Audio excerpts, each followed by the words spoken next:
oscuridad de la noche, donde las sombras se alargan y los susurros del viento adquieren vida propia, nace el miedo. Es ese compañero inseparable, el eco de nuestras más profundas inquietudes, el susurro de lo desconocido que se cierne sobre nosotros en la penumbra. El miedo, esa emoción ancestral que yace en lo más profundo de nuestro ser, nos envuelve en su abrazo oscuro y nos impulsa a explorar los límites de nuestra valentía. Pero, ¿qué es el miedo? Sino una manifestación de nuestra humanidad.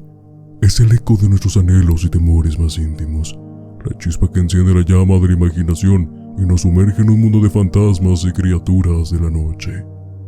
Aunque pueda parecer un enemigo, el miedo nos une de una manera única. Nos conecta a través de nuestras experiencias compartidas de terror y nos recuerda nuestra propia vulnerabilidad en un mundo lleno de incertidumbre.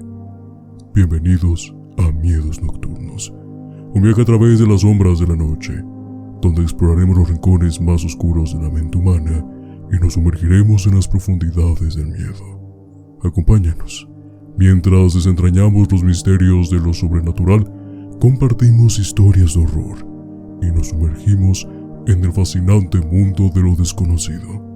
Ricardo, buenas noches, ¿cómo estás? Muy bien, amigo, muy feliz de volver a estar aquí, sentado otra vez en esta mesa contigo, de volver a verte, de volver a platicar sobre temas que nos encantan a todos los que estamos inmiscuidos en este grandísimo y precioso canal, sobre el mundo de lo desconocido, todo aquello que nos puede inquietar, todo lo de terror, todo lo que para nuestra mente todavía no es captable, ¿no? Y la gente que se va sumando, pues, está más que bienvenida a adentrarse en cada historia que aquí platicamos, porque parece que no nos podemos sorprender y parece que la siguiente historia que viene siempre nos termina sumergiendo más en ese mundo de la locura que pensamos que no existía. Sí, es una constante. Siempre que estamos platicando en la mesa, casi parece un tipo de apuesta, pensando que la siguiente historia no puede superar la anterior, pero es todo lo contrario. Podemos encontrar miles de cosas y creo que nunca vamos a terminar de enlistar cuál es la más perturbadora que otra. Creo que sé que no todas tienen el mismo nivel, pero parece, porque se superan de una manera muy fácil. Pero también, Ricardo, haces hincapié en agradecerle a nuestra audiencia que, a pesar de esta ausencia que hemos tenido en las 2 semanas, se han mantenido, no hemos restado, al contrario hemos sumado, las visitas permanecen. Y pues también, gracias por la paciencia, gracias por seguir esperando. Y este episodio no los va a decepcionar. Es increíblemente perturbador y creo que va a quedar nuevamente en una lista de qué tan perturbador puede ser a comparación de otros episodios en los que hemos hablado. Para poner un poquito de contexto, Ricardo, cuando hablamos básicamente de los hermanos Menéndez, pues fue gracias a que iba a salir una serie en Netflix, entonces el algoritmo básicamente nos ayudó machín. Sin embargo, habían confirmado que la tercera temporada de Monster, que es la serie que engloba a pues estos asesinos seriales, anunciaron que iba a ser con Ed Gein. De repente empieza este nombre a circular y creo que la información empieza a salir por donde sea. Entonces creo que sería un buen momento para aprovechar toda esta temática y seguir bajo esta misma línea de asesinos en serie, que creo que, como lo hemos dicho anteriormente, sin duda alguna, que la realidad supera fácilmente a la ficción. Sí, de hecho creo que no nos podemos dejar de sorprender, y más con este caso que la gente ya lo va a escuchar, si es que no está enterada, y si la que ya tiene un poquito de conocimiento se va a terminar de sorprender, porque no sé, yo creo que hablamos de los hermanos Menéndez y era un mundo de locura, y creo que aquí estamos hablando de un mundo de locura y perversión muy complicado de comprender, una persona demasiado compleja. Entonces, lo que acabamos de decir, vamos a ponerlo dentro de las listas de aquellas cosas perturbadoras. Asesinos seriales siempre va a ser un tema fascinante para poder dialogar y poder discutir y escuchar, porque te encuentras cada caso, cada historia, cada modelo psicológico que yo creo que una persona consciente normal no podría entender que pueda ser así una persona, y sin embargo, pues aquí están las evidencias siempre. De hecho, hay alguna duda que tengo, porque estas historias, si bien son de hace muchos años, bueno, en un contexto general, en el que ni tú ni yo existíamos, se me hace perturbador que todavía hasta la fecha estemos hablando de ellos y justamente se den a conocer por esta memoria colectiva, y sobre todo porque, además de personas, se convierten en personajes de la cultura popular. Y tengo el miedo, y eso va a ser siempre, que nuevos personajes salgan para agregarlos. Porque cuántas veces no hemos checado en diferentes episodios que sí han salido en la actualidad nuevas personas que se han postulado casi para, no sé, tener una competencia de cuál es el más sádico, cuál es el peor, cuál es el más loco en teoría. Pero quitando este comentario, Ricardo, déjame compartirte mi introducción sobre el tema para empezar a adentrarnos en el oscuro mundo de Ed Gein. Perfecto, amigo. En las tierras sombrías de Wisconsin, bajo un cielo de acero y campos donde el viento aúlla como un lamento, yace la historia de Ed Gein, un hombre que reverbera lo más profundo de las pesadillas colectivas. Aquí, en el lugar más ordinario, donde el silencio cubría cada esquina y el polvo era su única compañía, se escondía una mente retorcida, moldeada por la soledad y un fervor insano. Esto no es un relato común de crímenes, es un descenso a las profundidades del horror humano. Ed Gein, con manos que trabajaban con la calma de un artesano y la mente atrapada en su propio abismo, transformaba la muerte en un ritual, un macabro arte que solo él comprendía. Su casa se convirtió en un museo de lo prohibido, un santuario siniestro donde cada objeto susurraba secretos de carne y hueso, de vidas robadas, de mentes quebradas. Prepárense para adentrarse en esta historia en la que las fronteras entre el ser humano y el monstruo se difuminan. Este es el legado de un hombre que borró la línea entre la vida y la muerte, un eco del horror que ha inspirado los mitos más oscuros del cine y la literatura. Bienvenidos al mundo de Ed Gein, donde la oscuridad no solo acecha, sino que devora. Como siempre, Ricardo, creo que es preciso señalar que debemos comenzar con un poquito del origen de Ed Gein, cómo se fue su vida en un principio, su infancia, tal vez intentar averiguar por qué hizo tales casos atroces. Entonces, vamos a hacerlo de esta manera, vamos a ir de una manera casi cronológica, también para no perder el hilo. Ok. Edward Theodore Gein nació un 27 de agosto de 1906 en el remoto condado de La Crosse, Wisconsin, Estados Unidos. Su padre, George P. Gein, un hombre entregado al alcohol y dueño de una pequeña tienda de comestibles, compartía el hogar con Augusta T. Laird, su esposa devota y ferviente seguidora de la fe luterana, que vivía bajo el yugo de un profundo temor a Dios. Junto a ellos, también estaba Henry, su hijo mayor, 4 años mayor que Ed. Quizás, debido a la firme convicción de Augusta de que La Crosse era un lugar corrupto y lleno de pecado, la familia decidió mudarse 8 años después. Encontraron refugio en una aislada granja de 80 hectáreas en Plainfield, un pequeño poblado donde Ed comenzaría a cultivar una relación de amor y odio hacia su madre. Un lazo tormentoso que, entre sombras y silencios, acabaría moldeando su destino sombrío. Augusta era una devota religiosa obsesionada con el fin del mundo, convencida de que las mujeres eran instrumentos del diablo, destinadas a atentar a los hombres hacia la perdición. En su hogar reinaba un régimen de temor y fe impuesta. Cada día obligaba a sus hijos a leer la Biblia, especialmente el Antiguo Testamento, al que daba una interpretación implacable y literal. Su matrimonio era una mera formalidad destinada a la procreación. Jamás mostró interés en la compañía ni en el afecto, y castigaba a sus hijos y los sorprendía compartiendo momentos con otros niños. La amistad, para ella, era una desviación intolerable. Mientras algunas versiones afirman que Ed fue un estudiante aplicado, sus vecinos contradicen esta historia. Llegó apenas a 7º grado y después abandonó la escuela para dedicarse a la ardua labor de la granja familiar. Esta rutina se mantuvo hasta 1940, cuando la muerte de su padre empujó a los hermanos Gein a buscar sustento fuera de la propiedad. Ed, adaptado a la vida solitaria y retraída, comenzó a realizar tareas sencillas para sus vecinos, quienes incluso confiaban en él para cuidar a sus hijos. A pesar de sus peculiaridades, la comunidad lo percibía como un extraño inofensivo, alguien que, aunque distinto, era digno de cierta confianza, especialmente con los pequeños, con quienes parecía hallar una afinidad que eludía en sus relaciones con adultos. Hasta este momento, Ricardo, ¿qué te parece el origen o básicamente en cómo creció Ed Gein en su núcleo familiar? Un poquito perturbador por el tema, en primer lugar, que el padre siendo alcohólico, en segundo lugar con una madre básicamente con temor a Dios y a la religión y con unos pensamientos, no sé, casi extremistas en cierto punto, y en conjunto que básicamente no era un núcleo familiar, sino era un núcleo por obligación. Creo que son bastantes cosas que poner sobre la mesa, ¿no? Bastantes, de hecho, si lo ponemos ya en un contexto completo.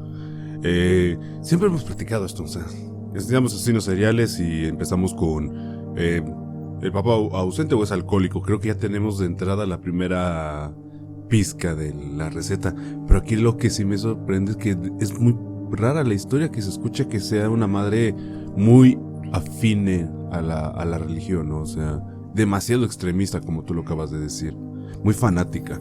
Entonces, tenemos aquí una primera variación de este núcleo familiar, que siempre, tú lo acabas de decir, no son núcleos, porque no están estructurados de manera correcta. Este yugo de la religión, aparte, creo que en la congregación lo comentamos, es de lo más innecesario que podemos tener en nuestras vidas, ¿no? Porque no te permite la libertad de expresión y la libertad de pensamiento. Entonces, estás atrapado en un mundo de miedo, a final de cuentas, a final del día, ¿no? Pero dejando de lado lo religioso, el extremismo de que las relaciones interpersonales no fueran apropiadas para su madre, creo que para mí ya estamos en el punto de quiebre. Dejando el alcoholismo de su padre, estamos en el punto de quiebre más importante, porque no dejas que haya una interacción natural con otras personas que te conlleve a tener una compenetración de tu ser, de tu mente, que te pueda permitir tener un intercambio de ideas y formes tu propia personalidad, ¿no? Entonces, tu única personalidad que vas construyendo es conforme ya vas trabajando, conforme Ed ya fue trabajando, fue empezando a tener relaciones interpersonales. Pero si te das cuenta, y creo que estamos teniendo el primer punto dócil de partida, es que su relación especial era nada más con los niños, ¿no? Entonces, lógicamente ya había un cierto recelo contra la vida adulta o las personas adultas, no porque fueran esas personas, sino por el propio yugo de su madre, porque no puedes tener la misma confianza, porque no la tuviste de quien te la tenía que haber otorgado y dando esa facilidad de que podías tener esa palabra con los demás. Sí, qué tan cruel puede ser para no permitirle a tu hijo técnicamente no socializar. Vaya, y referente a eso, bueno, hay bastantes historias que hemos comentado en esta mesa que sin duda nos dejan boca abierta, pero siempre la religión curiosamente tiene que ver en la mayoría. Y curiosamente tampoco es que vaya para bien, normalmente termina siempre mal. Entonces se me hace muy curioso cómo esta constante está presente en nuestras historias, y creo que nunca va a dejar de tenerlas. Pues bueno, Ricardo, ya teniendo este contexto no completo, pero sí básico para conocer un poquito de Ed Gein, vamos a pasar rápidamente con la primera víctima. Vamos a poder contextualizar un poquito y pues tal vez saber por qué de sus, no sé, de este atroz crimen. Ok, perfecto. Es posible que la primera víctima en la vida de un joven Eddie fuera su propio hermano. Aunque ambos trabajaban incansablemente en la granja, Henry había comenzado a ver el mundo de una forma distinta, distanciándose de las estrictas creencias de Augusta. Incluso se atrevía a criticar la obsesión religiosa y la inquebrantable devoción de Ed hacia su madre, un vínculo que los vecinos describían como un evidente complejo de Edipo. Ed, fiel a su madre hasta la médula, se inquietaba cada vez que Henry cuestionaba la naturaleza de su adoración. En este ambiente de tensiones latentes, ocurrió un misterioso incendio el 16 de mayo de 1944, que se desató inesperadamente en los campos de la familia. Las llamas se propagaron rápidamente, amenazando con consumir la casa de los Gein. Cuando los bomberos lograron apagar el fuego, notaron la ausencia de Henry y comenzaron a buscarlo. Al caer la noche, hallaron su cuerpo boca abajo, con marcas visibles de golpes.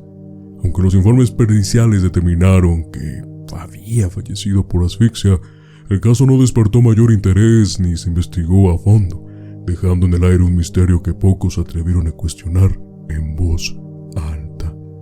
La muerte de Henry dejó el camino libre para que la relación intensamente absorbente entre Ed y Augusta floreciera sin restricciones. Sin embargo, poco tiempo después, Augusta sufrió un derrame cerebral que la dejó inmovilizada y en algún punto de 1945 padeció otro ataque que agravó su estado. Ed se dedicó a cuidarla con una devoción que superaba lo filial, convirtiéndose en su sombra hasta en el último aliento de vida. El 29 de diciembre de ese año, Augusta falleció, y con su partida, Ed perdió su único ancla de cordura. Aislado del mundo, sin una voz que lo acompañara, sus pensamientos se oscurecieron. Así, se sumergió sin retorno en el mundo de sus fantasías, que pronto se transformarían en un sendero siniestro. Mary Hogan murió el 8 de diciembre de 1954. Años más tarde, cuando la policía inspeccionó la macabra residencia de Ed, hallaron su cabeza dentro de una bolsa. En el presente siglo, el asesino habría sido capturado en cuestión de horas, ya que había dejado huellas evidentes. Sin embargo, en la década de los 50, sus crímenes se disolvieron en el anonimato. Para poner un poquito de contexto, Mary, una mujer fuerte de carácter y temperamento, había sobrevivido a 2 matrimonios fallidos antes de llegar a Plainfield desde Dallas. Regentaba un bar en el pueblo y sabía cómo tratar a los clientes más problemáticos.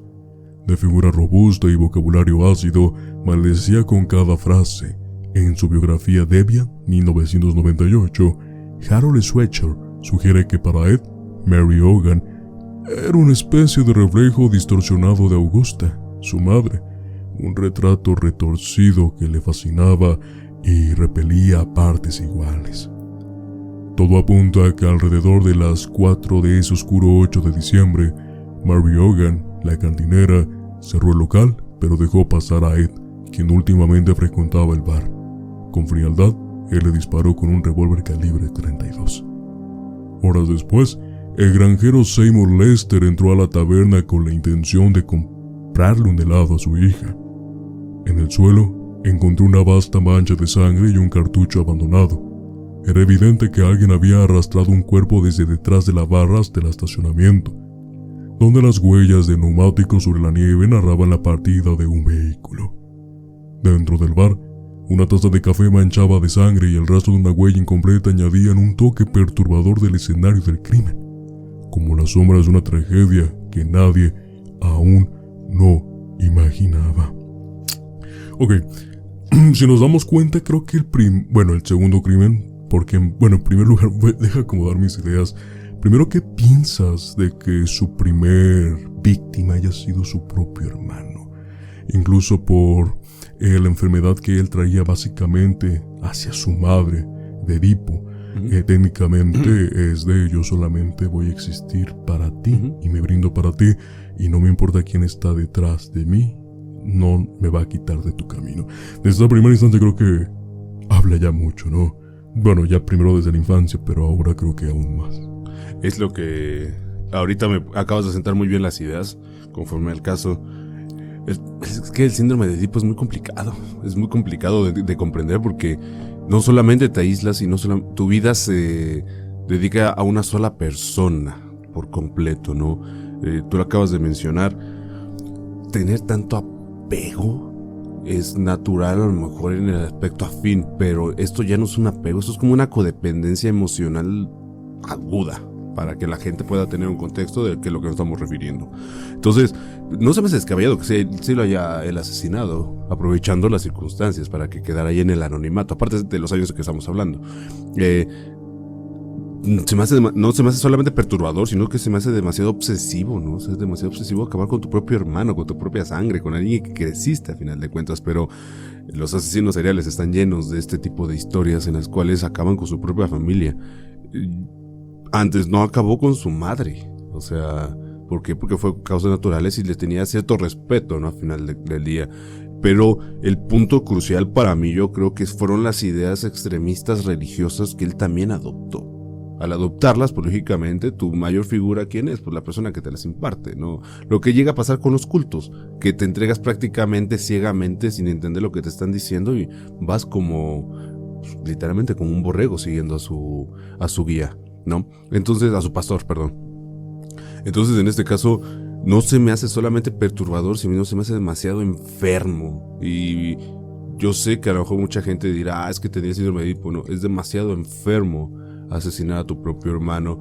Y pues yo creo que la epíscope de todo esto es la muerte de su madre, ¿no? Porque ya después hiciste algo para proteger lo más sagrado que tenías, que también se te arrebata en cuestión de unos años. No, y espérate, Ricardo, quiero que te quedes con ese comentario principal que acabas de hacer, que hasta qué nivel puedes llegar. Porque cuando se descubre, se me puso la piel china, cuando se descubre lo que ocurrió en la casa, te vas a perturbar con lo que ocurrió con su madre. Okay. Eso te lo dejo a ti como se lo dejo a nuestra audiencia. Realmente es demasiado perturbador cómo vivía Ed Gein. Pero eso lo vamos a dejar para más adelante. Dejo de lado el guión por un momento, ya que lamentablemente, como te lo había comentado Ricardo, pues las cosas estaban hechas, ¿no? En primer lugar, ya se había pues previsto que Ed ya había matado a su hermano, digo, por el tema de la asfixia, lo ignoraron. Y después llega con Mary y simplemente se dispara. Creo que fue un poquito más, no diría que cobarde, pero más rápido. Sí. En cierto punto, porque al final la mató, ¿no? Lamentablemente. Pero pasa algo muy curioso. En Plainfield, como dato curioso, la última tragedia se había registrado en 1853. Okay. O sea, ya había pasado muchísimo tiempo. Entonces pasa algo muy curioso con pueblos pequeños, con pueblos que tienen la fama de ser tranquilos. Cuando pasan ese tipo de cosas, uno pensaría que, no sé, comenzarían a indagar, que comenzarían a hacer investigaciones, y la realidad es que no. Ed Gein tuvo mucha suerte en un principio, ya que a nadie le importó investigar algo. Preferían ignorar el hecho y seguir a su manera tranquila. ¿Y qué se le suma al caso de esto? Que había un alguacil pero que no tenía nada de experiencia en criminología. Okay. Entonces, sumando todos estos elementos, en primer lugar, una granja aislada. En segundo lugar, un estado aislado con casi nada más 700 personas viviendo. Y en tercer lugar, la nula experiencia del alguacil al mando por este tipo de casos, al no haber nada en 100 años técnicamente, que te deja pensando en la deriva, que todo esto iba a terminar mal y que Ed Gein tenía el camino libre para continuar con lo que quisiera que hiciera. Es que tú acabas de poner todo sobre la mesa. Es como un buffet, a final de cuentas, vamos a ponerlo así. Es como un buffet. Tienes todas las herramientas donde puedas tomar lo que quieras y el único precio que vas a pagar, en este caso, en el Ed Gein, es el anonimato. El precio que él pagó por ese buffet fue el anonimato, porque tenía todo servido, todo en manos llenas para poder hacerlo. Tú lo acabas de decir, no solamente la vía estaba libre, no había ni un semáforo, no había nada que lo detuviera. O sea, literalmente era una carretera sin fin para él en ese momento. Claro, ahora estamos hablando de esto. Y ahorita que estoy como recapitulando, perdón, me gustaría rescatar un tema que yo creo que esto va a ser puntual en muchos de estos asesinatos. La idiosincrasia de su madre, de que las mujeres eran pues como un objeto del diablo, ¿no? Por decirlo así, ¿no? O sea, yo quiero rescatarlo de eso. Buen punto desde ahí. Y ahorita que ya dijiste Mary y le recordaba a su madre y muchas cosas de esto, como que ahorita mi cabeza volvió a recapitular y creo que va a ser un punto crucial en esto. Pero bueno, retomando tu objetivo, si es que al tener un pueblo tan tranquilo, pues tú lo acabas de decir, esto tendría que haber desatado una ola de preocupación, de luego pedir, necesitamos un esclarecimiento de qué es lo que acaba de pasar, pero desgraciadamente, tú lo acabas de decir, pueblo chico, infierno grande, y muchas cosas de esto lo ocupamos nosotros en analogías muy simples, ¿no? De que pues todos se conocen, pero en este punto podemos decirlo que al ser un pueblo que no requería la intervención de la policía en un grado mayúsculo, pues lógicamente no tiene las herramientas adecuadas porque estás catalogándolo como un lugar en el que no va a pasar algo y no va a pasar más de una riña de cantina. Sí, casi incluso para los diferentes estados que se encuentran alrededor es inexistente. Digo, y un dato curioso que también se me olvidó agregar es que el alguacil, la última vez que había visto cuerpos fue en la Segunda Guerra Mundial. Ok. Y esa fue su única experiencia cercana a cadáveres, justamente porque en el pueblo de Plainfield no había pasado absolutamente nada. Ricardo, esto no es lo más perturbador, sino que obviamente, a pesar de que la gente ignoraba el hecho de que había un asesino rondando en el lugar más tranquilo al parecer de Estados Unidos en ese entonces, pues recordemos que en una plática casual, tal vez en un bar, pues las personas lo hablaban por debajo de la mesa. Y Ed Gein, cuando comentaba eso, y pues ya ciertamente con un poquito de humor negro jugando, él decía, no es cierto, lo tengo en mi casa. Ok. Ya ni siquiera importándole el qué dirán, ya jugueteando con esto, que sí, al final del día es humor negro, pero con el paso del tiempo, como lo ignoras, se vuelve algo normal, tal vez con lo que pueda ceder. Y sí, él básicamente decía, no ha desaparecido, está en mi granja, con toda naturalidad, normalidad, y pues los demás se lo tomaban como una simple broma, sin saber que en realidad estaba dentro, pero no sabemos si viva o muerta o en qué presentación estaba. Uf. Ahora bien, para continuar con la historia de Ed Gein, que creo que ha sido fascinante hasta el momento por lo perturbador que ha llegado a ser, esta sección la quiero llamar Temporada de Casa Abierta, y ahorita vas a entender el porqué de este título. Ok. El crimen que sellaría el destino de Ed Gein fue, en verdad, una torpeza que parecía carecer de toda precaución. Fue un acto brutal, sin duda, pero tan descuidado que ningún asesino con deseos de pasar desapercibidos habría permitido semejante riesgo. Su última víctima fue Bernice Worden, la dueña de una ferretería local. Al anochecer el 15 de noviembre de 1957, Ed entró al negocio como lo había hecho tantas veces y pidió un galón de anticongelante, acordando volver al día siguiente para recogerlo.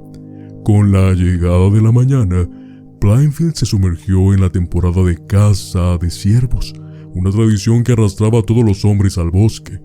Al atardecer, regresaban con sus trofeos, colgándolos en los portones y exhibiéndolos tras destriparlos y despellejarlos. Pero ese día, un extraño silencio rodeó la ferretería de Bernice, que nunca abrió sus puertas. Cuando su hijo regresó de la cacería y notó la ausencia de su madre, alertó a las autoridades de inmediato. Como en el caso de Mary Hogan, la desaparición de Bernice era inquietante, y esta vez había una pista clara. El último nombre en el registro de ventas era el de Ed Gein. Todos los caminos parecían señalar la sombría granja de los Gein como el siguiente paso para descubrir la verdad. Sí, suena un poco loco que el hecho de descubrir a Ed Gein haya sido una nota de su última compra, pero detalles tan pequeños es como pueden llegar a grandes descubrimientos, y en este caso también aprovechar la valentía de su hijo. Obviamente, mi madre está desaparecida, tengo que indagar hasta donde más se pueda, y creo que en esta ocasión sí pasó algo mayor con Ed Gein. Pero mientras tanto, ¿qué opinas? Creo que también fue un descuido bastante grande de Ed Gein, ¿no? También un poco estúpido en la forma que actuó en todas las ocasiones, porque no fue nada inteligente en ninguna, siento yo. Simplemente que tuvo suerte. Lo pienso así, que fue un exceso de confianza. ¿Por qué? Porque dice, pues natural, ¿no? Fui a pedir el anticongelante, lo que tú quieras, y ya quedó ahí. Pero este tipo de detalles es que no tienes que dejar rastros, a final de cuentas. Lo hemos visto con asesinos seriales que han sido muy inteligentes al momento de cometer sus crímenes, que no dejan rastro. O sea, saben cómo hacer las cosas, o ocupan identificaciones falsas. Creo que hasta el crimen más tonto de la historia, pero bien pensado, lo puedes entender que trató de ocultar su identidad. De aquí, lógicamente, tuvo la... Pues sí, tú lo pusiste bien, la estupidez y la falta de pericia para no poner su nombre, no a dar un indicio. Desgraciadamente, la soga en el cuello solito se la puso y se la acomodó a la ajustada como le tenía que quedar. Desgraciadamente para él, y qué fortuna para el pueblo, ¿no? Y lo que tocabas de mencionar, que alguien haya reaccionado de manera oportuna, porque, o sea, no se tuvo que esperar días. O sea, se dio un tiempo, se dio cuenta que no estaba su madre y de inmediato a buscarla. ¿Por qué? Porque es un pueblo muy pequeño, o sea, ¿cómo vas a perder a tu madre? O sea, es lo que acabamos de mencionar, ¿no? Entonces, que el descuido de Ed Gein y es el origen que nos traiga esta historia para poder descubrir todo su mundo de locura, a final de cuentas, pero sí, la verdad, demasiado imbécil, lo voy a decir. Aparte de esa estupidez que acabas de expresar hacia lo que hizo en sus acciones, eso no fue lo peor, simplemente que ya estaba muy seguro de sus acciones, ya que él ni siquiera se esforzó en ocultar el cuerpo de Beatriz. Okay. O sea, hasta ese grado de seguridad, y ahorita te lo voy a contar, ya que él la colgó de las piernas en un cobertizo contiguo de su casa, fijándola ganchos en las orejas, lo que llevó a la policía a suponer que pretendía exhibirla como un macabro adorno en el techo de su hogar. Como si se tratara de un ciervo, Ed había desollado a Bernice, convirtiéndola en un trofeo personal. Frente a una estufa reposaba su corazón, mientras que su cabeza yacía en una bolsa. En medio de la penumbra, dado que la granja carecía de electricidad, los agentes comenzaron a revelar, con la ayuda de linternas, la aterradora escena que daría inicio a una de las historias más siniestras de la criminalidad. Mucho ojo aquí, también mucha atención, ya que junto a más de una década de desechos acumulados, se encontraban fragmentos humanos de diversas índoles y objetos que Ed había creado con partes de sus víctimas. Cuencos elaborados a partir de cráneos, leotardos confeccionados con piel, una papelera y varias sillas tapizadas. Había incluso una lámpara que consistía, ojo, en rostros humanos y un cordón de ventana hecho de labios. Entre los hallazgos, en corsé elaborado con un torso despellejado y un cinturón adornado con pezones. En una bolsa se hallaba el rostro de Mary Hogan y en una caja su cabeza. Cuando la policía se dirigió al piso superior, ojo aquí con el comentario que hiciste hace algunos minutos, encontró la puerta cerrada, temiendo lo peor. Sin embargo, al abrirla, se encontraron con un espacio intacto. Era el lugar donde Ed había cuidado a su madre, y a pesar de la humedad, todo se mantenía en perfecto estado. La cama estaba tendida con esmero, y en la mesa de noche reposaba una Biblia. Era un santuario, un refugio de devoción y locura.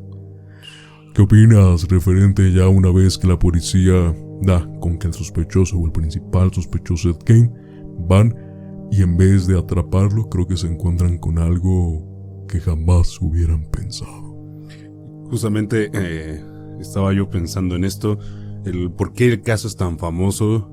Me lo quise evitar al principio porque generalmente siempre nos damos una pequeña introducción del tema, pero este caso por sí solo mucha gente ya lo ha visto. Estas imágenes que tú has puesto son perturbadoras solamente con verlas, y están exhibidas en un museo aparte, no me acuerdo en qué lado están, pero están en Estados Unidos, están exhibidos en un museo, pero dejando de lado eso, el mundo de locura al que entras, la cereza en el pastel no es los muebles hechos, no es la bolsa, no es el mueble, el armario, lo que tú quieras, es el santuario que tenía de su madre. Mucha gente piensa que Jack era muy loco esta historia por ya haber hecho cosas con las pieles de sus víctimas, ¿no?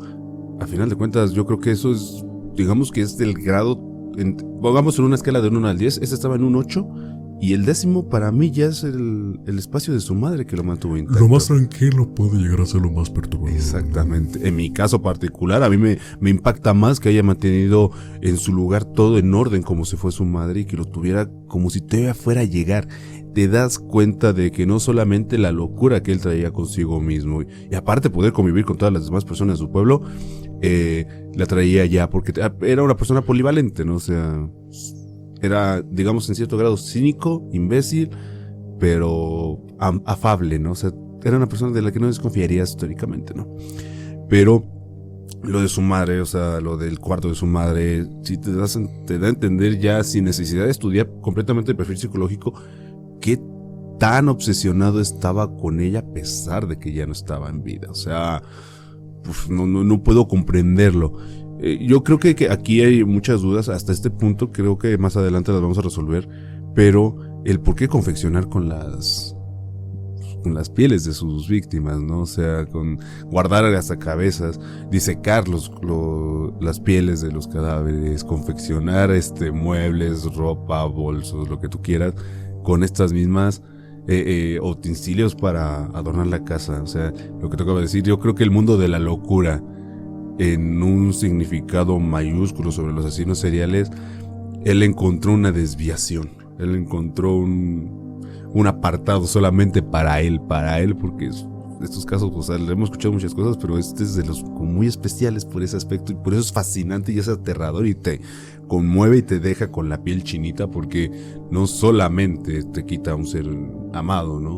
O sea, lo ocupa también para un beneficio. Lo transforma exactamente en la peor versión posible.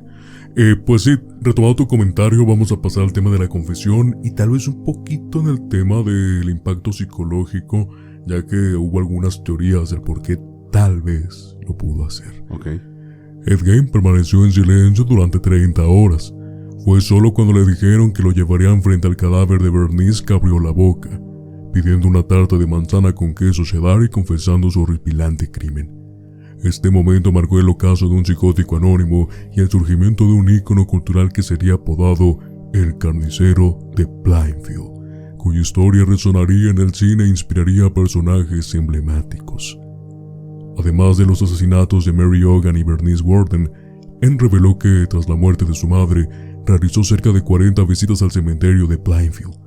Se dedicaba a leer los obituarios para saber cuándo y dónde se llevarían a cabo los entierros de mujeres, y esa misma noche profanaba las tumbas.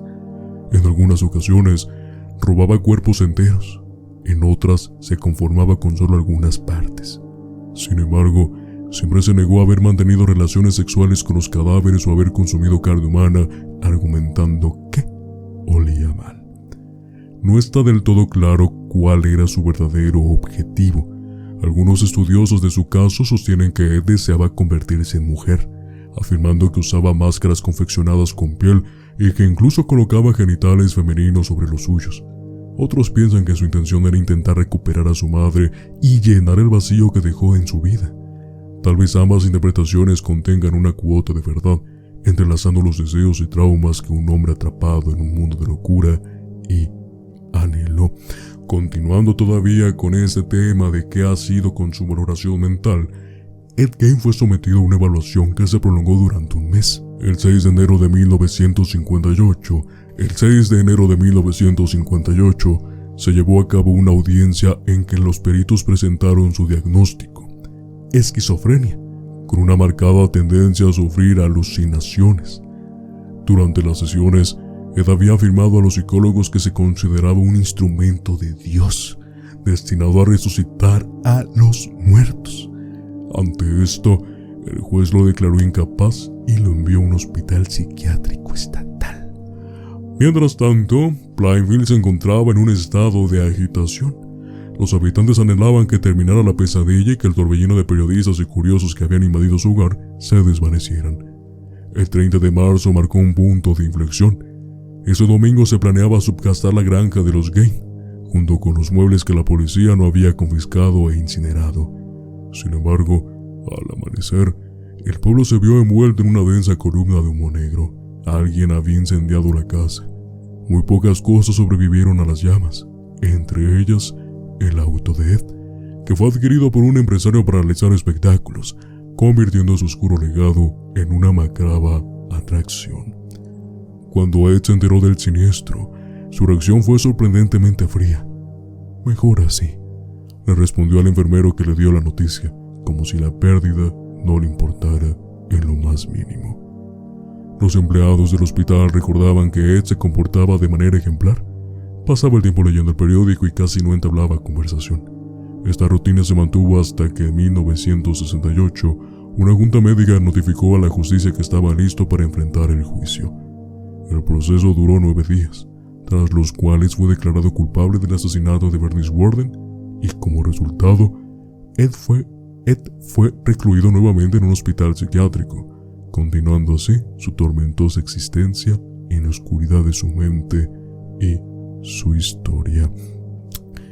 Antes de pasar con más información referente a este caso, es importante preguntar tu opinión sobre ello. No sé si esto te haya aclarado un poco de las dudas que tenías antes de pasar con ese apartado, o tal vez te dejó con más. No, al final de cuentas creo que eran las dos suposiciones que tenía como en mente. Esa obsesión de... bueno, yo creo que el punto que mencioné a mitad de la conversación, de esta obsesión de su madre, de que las mujeres pues, son un objeto del diablo, que solamente vienen a persuadir a los hombres, no sé cómo quieras ver, ¿no? O sea, entonces, la tentación, a tentarlos, ¿no? Me tenía como que ya parte del contexto psicológico que podía tener. A lo mejor yo no podía orientarme mucho que fuera por la ausencia de su madre, porque a lo mejor estando con su madre, pues se alentaba un poco, ¿no? O sea, su ausencia la tenía ya ahí. Pero a lo mejor tratar de ver las cosas en las que se pudo haber transformado, no sé cómo tratarlo de ver, pero como lo vuelvo a decir, el punto principal fue el cuarto de su madre, porque todo lo que ocupaste pues, fue de mujeres, todo lo que confeccionaste fue de mujeres. Entonces eso te da a entender que lógicamente a lo mejor era como un tipo de tributo a... Ese es mi punto de vista. Al final del día no quiero como entrar en una controversia. Lo único que no me gustó fue el apodo que le pusieron. No me gustó, no, como que no me late la idea. A lo mejor porque ya lo estamos viendo en otra época, ¿no? Porque pues como carnicero no como tal le podría quedar. Yo siento, a mi parecer, porque no era como que consumiera carne humana o que vendiera la carne. O sea, solamente lo ocupaba para un fin dentro de su mundo de locura, que era confeccionar cosas con las pieles, a final de cuentas, o hacer muebles con los huesos o cosas así. Entonces, no le podría dar a ese apodo, pero bueno, la prensa sí consume mucho en ese aspecto. Lo que me sorprende es que hayan quemado la casa. Eso es lo que me sorprende más. Tal vez alguien desesperado, ¿no? Intentando que una mancha, tan difícil de borrar, todo sea por nuevamente que el pueblo estuviera en paz. Ya bien lo comenté, pues había muchas personas, periodistas, morbosos, estando en la escena del crimen, y eso también te da a entender muchas cosas, que la policía realmente no estaba preparada para soportar este tipo de presión, no solamente mediática, ¿no? Sino también criminal. Es que perfectamente tú lo acabas de mencionar, y es que este tipo de casos te pueden conllevar a un buen estudio para crímenes futuros, ¿no? Al final de cuentas, este tipo de casos son fundamentales en muchos aspectos para la propia policía, pero tú lo acabas de decir, ante la ausencia de gente preparada, pues lógicamente pasan este tipo de cosas y también no pueden controlar que las grandes masas comunicativas quieran llegar, los comunicadores quieran llegar para conocer la información y dar la historia completa. Y cuando un pueblo tan tranquilo se ve inquieto en la penumbra, pues lógicamente llega a pasar esto. Yo también pensé lo mismo, alguien que ya estaba desesperado de todo eso, o no solamente alguien, varios ya desesperados, tomaron esta decisión como de ya, es lo último que quedó, olvídense de esto. La reacción de Ed no me sorprende tampoco, porque al final de cuentas ya no iba a volver.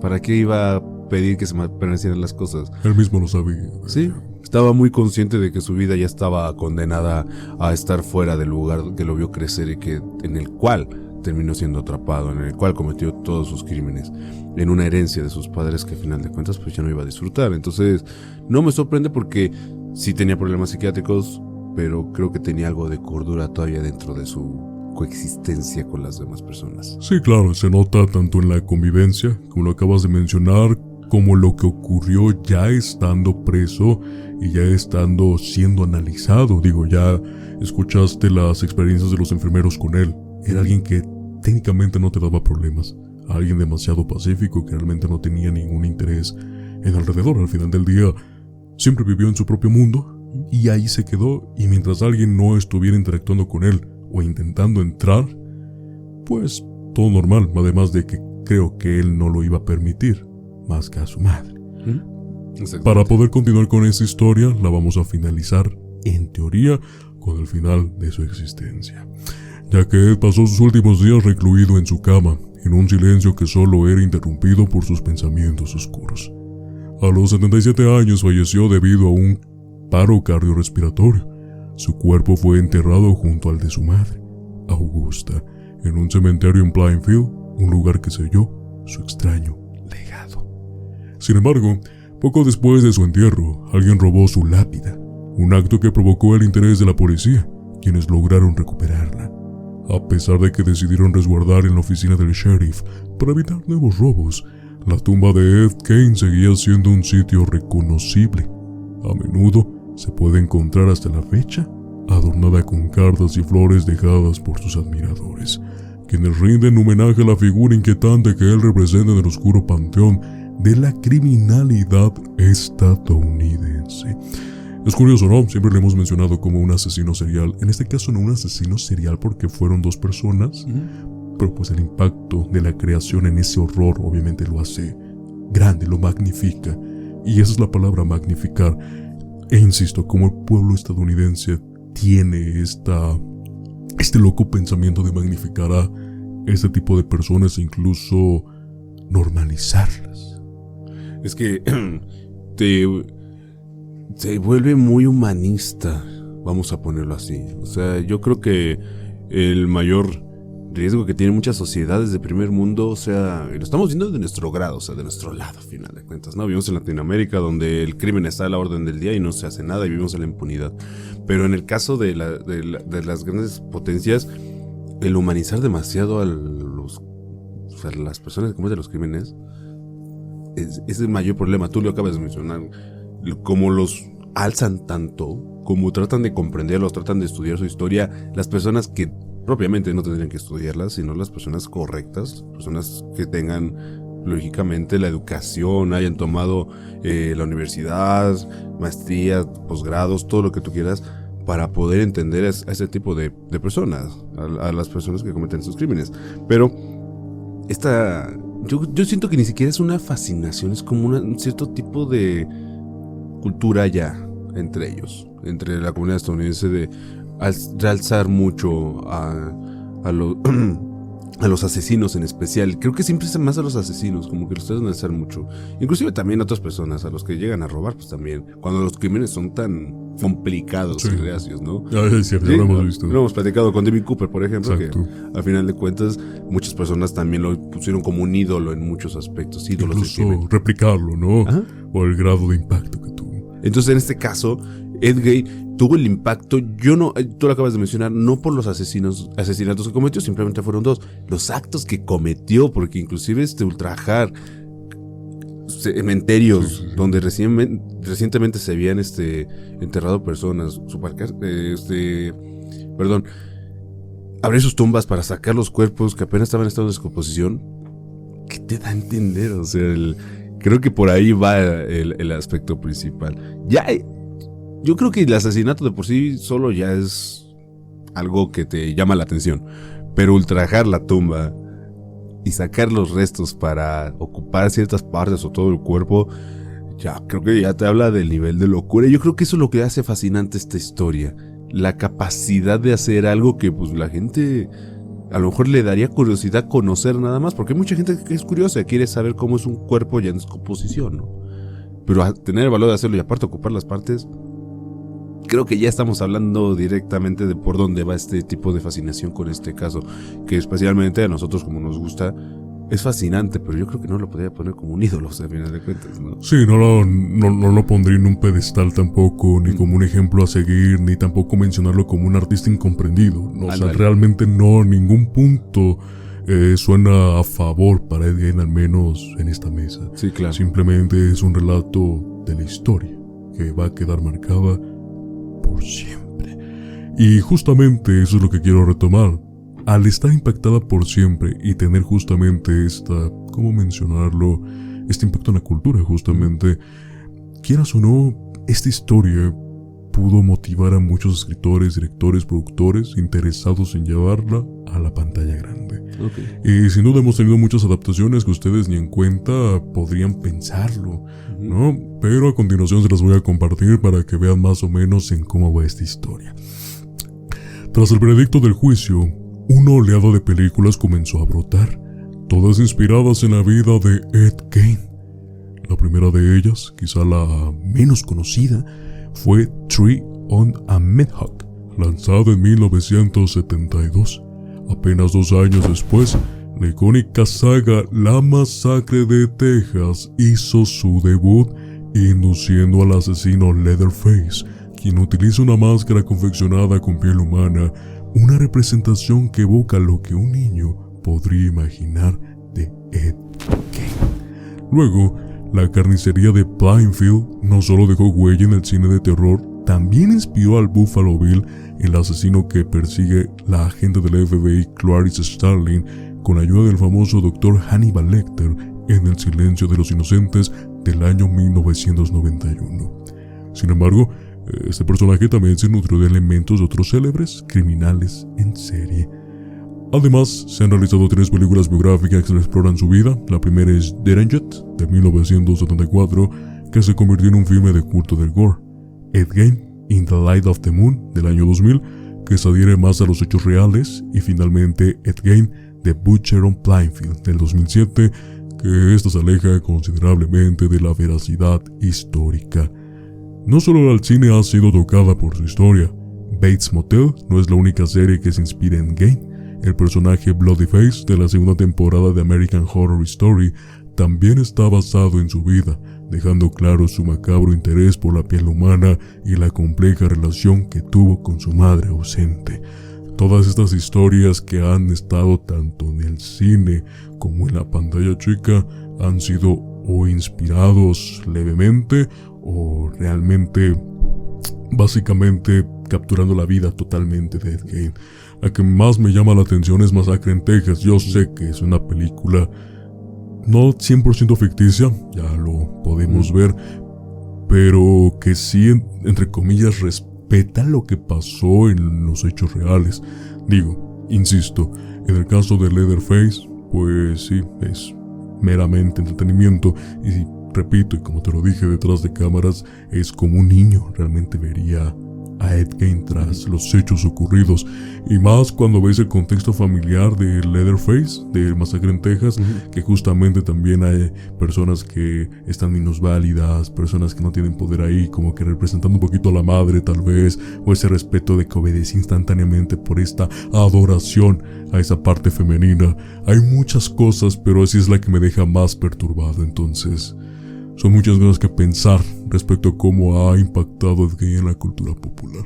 Es que lo que mencionábamos, yo creo que a lo mejor estos mismos casos, y lo acabas de mencionar, de manera indirecta la gente se los termina relacionando y sin saber, o sea, se da cuenta de que de algún modo el perfil psicológico está siendo ocupado en películas de culto, y más cuando son fanáticos también de este tipo de sagas.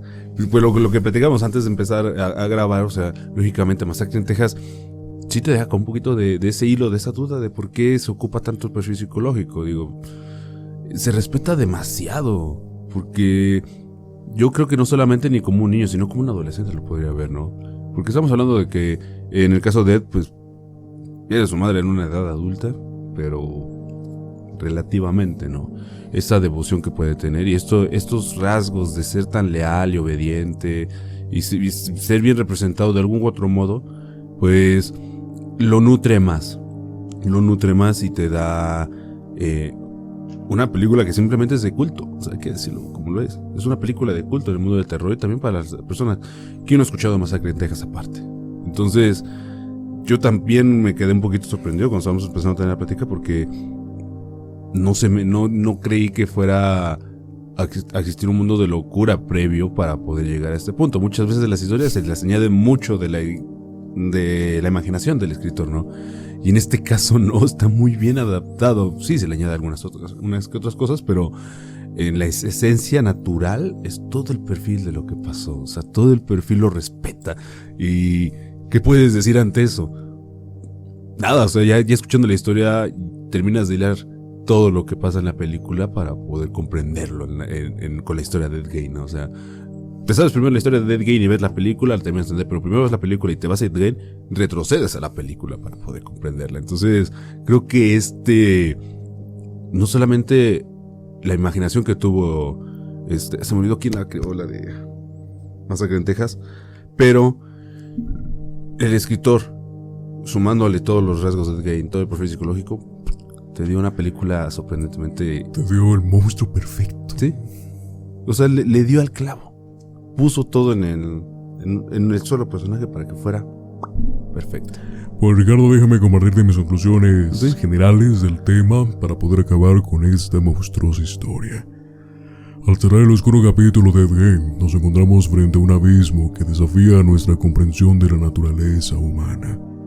Su vida, un collage de tragedia y horror, nos recuerda que en las sombras más profundas puede ocultarse la crueldad más inimaginable. Guy no solo fue un asesino, sino un reflejo distorsionado de un mundo que a menudo elige ignorar sus propios monstruos. La huella que dejó, impregnada en la cultura popular y el terror moderno, nos invita a reflexionar sobre las grietas de la psique humana, donde la soledad y el dolor pueden transformar su alma perdida en un ser aterrador. La casa de Gabe, con sus ecos de risa y llanto, se ha convertido en un símbolo de terror que puede surgir en los lugares más cotidianos, desafiando nuestra percepción de seguridad.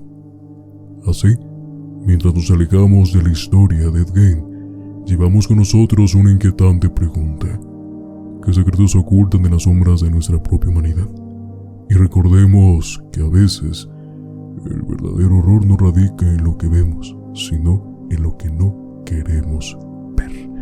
Y de esta manera, Ricardo, concluimos el capítulo número 32 de Miedos Nocturnos, protagonizado por uno de los seres más atroces de la historia humana, Ed Gein. ¿Qué tal te pareció esta historia? No solamente es fascinante la historia, o sea, en mi opinión personal, no solamente es fascinante, es atrapante, es inquietante, te pone la piel chinita, ya escuchándola, ya sabiendo todo el contexto. Yo ya la conocía, tuve la oportunidad de conocerla en la prepa y, o sea, no la conocía al 100%, solamente investigué lo menos que pude, porque solamente con las imágenes de los muebles, de los bolsos, o sea, ya con eso ya tenías para estar inquietado, pero te da esa curiosidad, de conocerlo.